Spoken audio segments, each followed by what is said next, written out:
In the quiet town of Willow Creek, nestled deep in the heart of the Appalachian Mountains, whispers of a shadowy figure began to circulate among the townsfolk. They spoke of Skinner Sweet, the notorious American vampire who had supposedly taken residence in the abandoned mansion at the edge of the woods. Legend had it that Skinner Sweet wasn't like any vampire they had ever heard of. Unlike the pale, weakened creatures from European lore, Sweet was said to be cunning and ruthless, with a temper that could shake the very ground beneath him. But what set him apart most was his ability to walk freely under the sun, drawing strength and power from its rays instead of withering away. One stormy night, as the wind howled through the trees and the rain lashed against the windows, young Emily Jenkins dared her friends to venture into the woods and uncover the truth about Skinner Sweet. Armed with nothing but flashlights and nervous laughter, they crept closer to the ominous mansion, their hearts pounding with fear and excitement. The mansion loomed before them, its windows shattered and ivy crawling up its crumbling walls.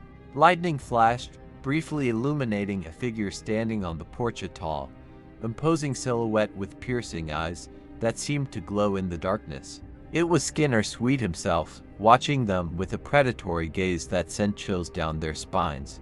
As they stumbled back in terror, one of Emily's friends tripped and fell, his flashlight rolling away into the underbrush. In the sudden silence that followed, they could hear the faint sound of footsteps approaching, slow and deliberate, like a predator closing in on its prey. Just as panic threatened to overwhelm them, a voice cut through the night, deep and commanding. "Leave them be, Sweet," it boomed. From the shadows emerged an old man, his face weathered and lined with years of wisdom. He held a wooden stake in one hand, a glint of defiance in his eyes. Skinner Sweet hissed, baring his fangs in frustration. With a speed that belied his age, the old man lunged forward, aiming for Sweet's heart. But Sweet was faster, catching the stake midair and hurling it aside with a snarl. "You'll regret this, old man," he growled, disappearing into the darkness as quickly as he had come. The old man turned to Emily and her friends, his expression grave yet relieved. "You children should never have come here," he warned, his voice trembling slightly. "Skinner Sweet is a creature of darkness unlike any other. Remember this night, and stay far away from this place." And with those words, he vanished into the storm, leaving Emily and her friends shaken but unharmed. But as the years passed, the memory of Skinner Sweet and the eerie mansion at the edge of Willow Creek haunted their dreams, a chilling reminder of the dangers that lurked in the shadows of their small town. Years passed, but the shadow of Skinner Sweet never left Willow Creek. The town aged and changed, but the fear of the mansion at the edge of the woods remained. The old man's warning had turned into a local legend, a cautionary tale for parents to keep their children away from the cursed place. Yet, the curious and the brave couldn't resist the allure of the unknown. Emily Jenkins had grown from a daring child into a determined young woman.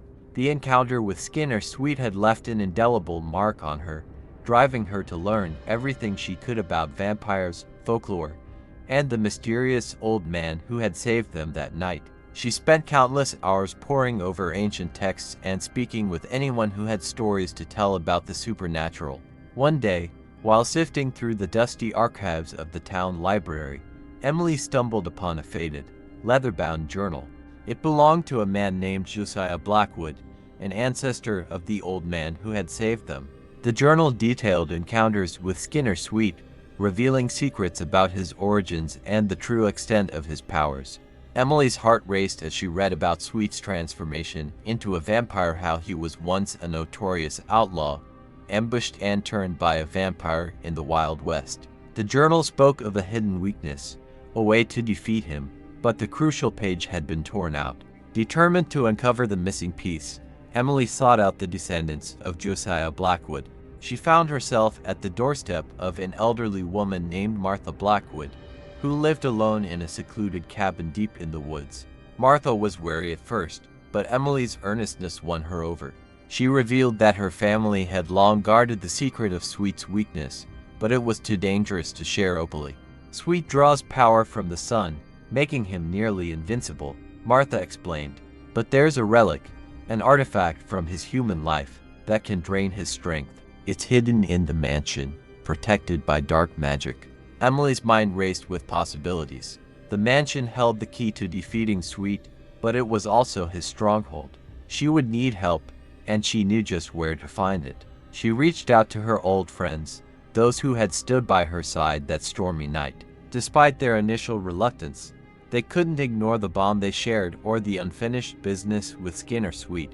Armed with new knowledge and a burning resolve, Emily and her friends prepared for their most dangerous adventure yet. They gathered supplies, studied the layout of the mansion, and devised a plan to retrieve the artifact. As they stood at the edge of the woods, looking up at the looming structure, a sense of déjà vu washed over them. But this time, they were ready. Under the cover of night, they approached the mansion. The air was thick with tension, and every creak of the floorboards sent shivers down their spines.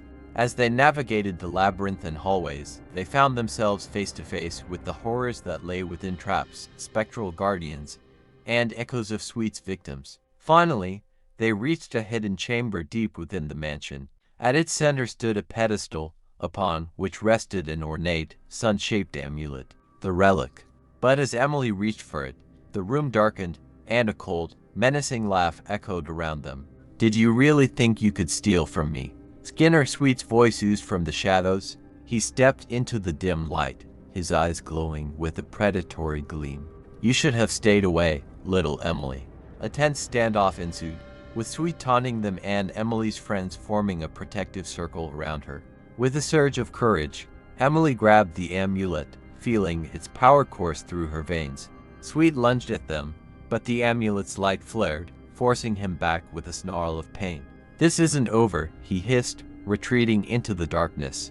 "You may have the amulet, but you haven't seen the last of me." As the sun began to rise, Emily and her friends emerged from the mansion, battered but victorious. They had the relic, but Sweet was still out there, more dangerous than ever. The amulet had given them a fighting chance, but the battle was far from over. They knew they would need to uncover more of Sweet's secrets and find allies to stand against him. With renewed determination, they vowed to protect Willow Creek and rid the world of the American vampire once and for all. But deep down, they knew that their encounter with Skinner Sweet was just the beginning of a much larger, darker journey. The sun's first light barely broke through the dense canopy of the forest as Emily and her friends trudged back to Willow Creek, the relic securely in her grasp. Exhausted yet invigorated by their triumph, they couldn't shake the feeling that their victory was tenuous at best. Skinner Sweet had retreated, but he was far from defeated. The amulet, though powerful, was only one piece of the puzzle. Back in town, they gathered in Emily's living room, the amulet resting on the coffee table, casting a faint glow that seemed to pulsate with latent energy. They discussed their next steps, voices low and urgent. "We can't just sit and wait for him to strike again," said Jacob, his eyes darting nervously around the room. "We need to figure out how to use this thing against him." Emily nodded, her fingers absently tracing the amulet's intricate designs. The journal mentioned dark magic protecting it. There must be a way to break those protections. "We need to learn more about Sweet's history and the origins of his powers. Maybe Martha can help," suggested Sarah, her voice steady despite the lingering fear. "She knows more than she's telling us." With renewed purpose, they set out for Martha Blackwood's cabin the following morning. The journey through the woods felt different this time, less daunting, more charged with a sense of destiny. When they arrived, Martha was waiting for them on her porch, her expression a mix of concern and resignation. "I knew you'd be back," she said, her eyes flickering to the amulet. "Come inside. There's much we need to discuss." Over steaming cups of herbal tea, Martha revealed more about Skinner Sweet's origins. She told them of his days as a ruthless outlaw, his capture and execution, and the fateful encounter with a vampire that transformed him into something new, something terrifying. "But Sweet isn't just a vampire," Martha explained. "He's the first of a new breed, born of American soil and history.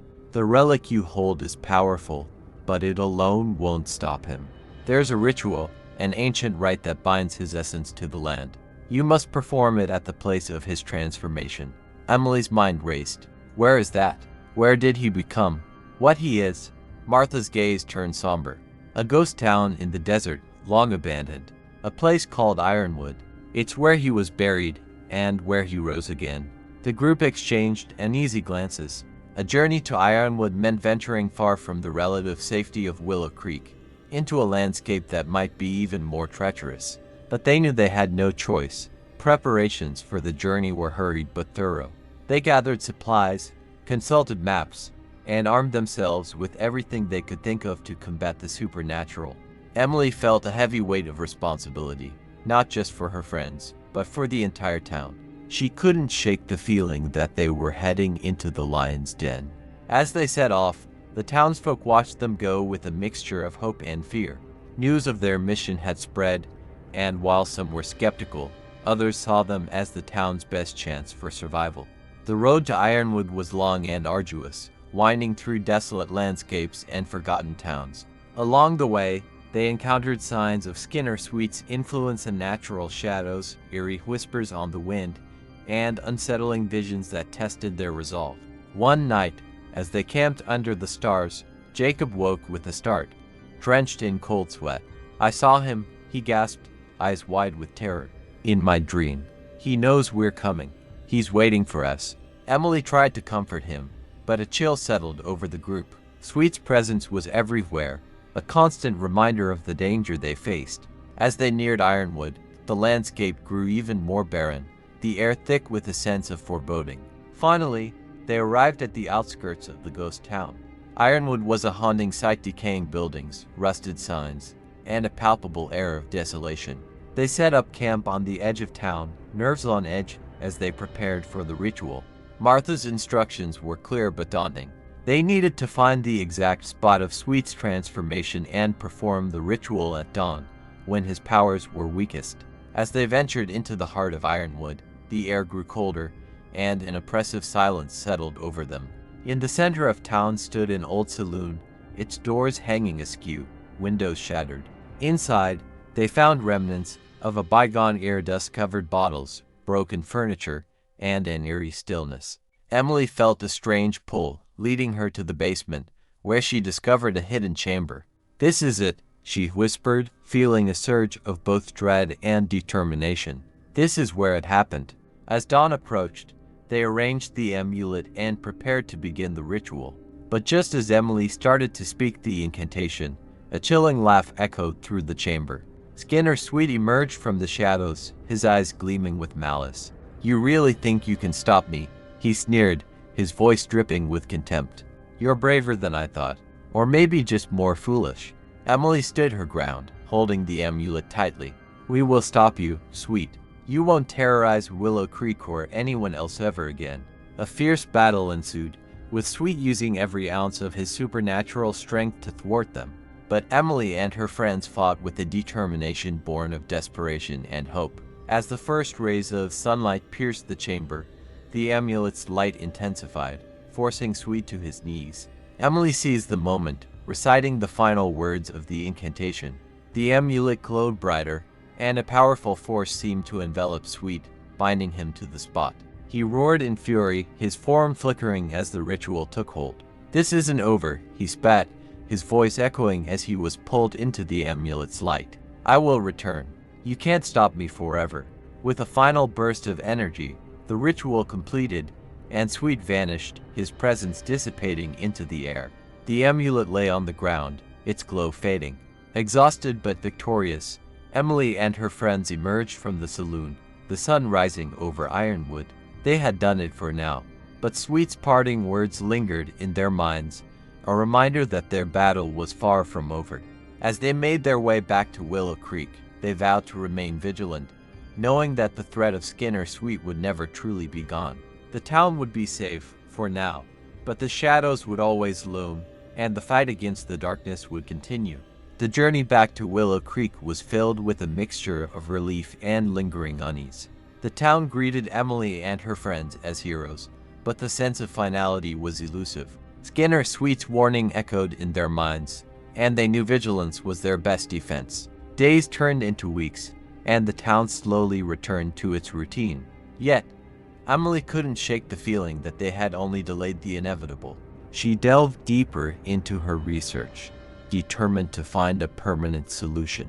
The journal from Josiah Blackwood provided hints but not the complete answer.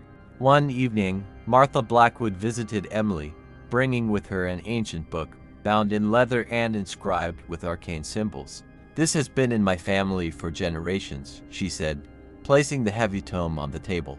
"It holds the knowledge of our ancestors, including the original vampire hunters who fought against the darkness. It might contain the answers you're looking for." Emily's heart raced as she opened the book. The pages were filled with spells, rituals, and accounts of battles against creatures of the night. One passage caught her eye, a detailed description of a powerful cleansing ritual that could permanently banish a vampire's essence, even one as powerful as Skinner Sweet. The ritual required a confluence of elements: the amulet, an ancient blade forged in holy fire, and the blood of the vampire's kin.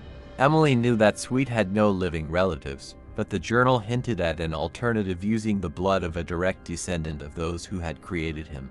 Realizing that the key lay in the remnants of the vampire that had turned Sweet, Emily and her friends embarked on one final quest. They traveled to the ruins of an old mining town where the vampire had met its end, guided by the journal's cryptic clues. In a forgotten crypt, they found the remains of the ancient vampire, still radiating an eerie energy. Carefully, they collected a vial of its blood, the final component needed for the ritual. Back in Willow Creek, preparations were made for the ceremony. The town gathered in the clearing where Emily had first encountered Sweet, the air thick with anticipation and hope.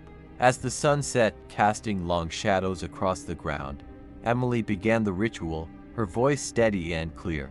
The amulet glowed brightly, resonating with the blade and the vial of blood. A powerful energy surged through the clearing, and the ground trembled as if acknowledging the ancient magic. Suddenly, a dark mist began to coalesce, forming the menacing figure of Skinner Sweet. "You think this will stop me?" he hissed, eyes blazing with fury. But this time, Emily was not afraid. "This ends now," she declared, holding the amulet aloft. The blade glowed with a fierce light, and she plunged it into the ground, completing the ritual.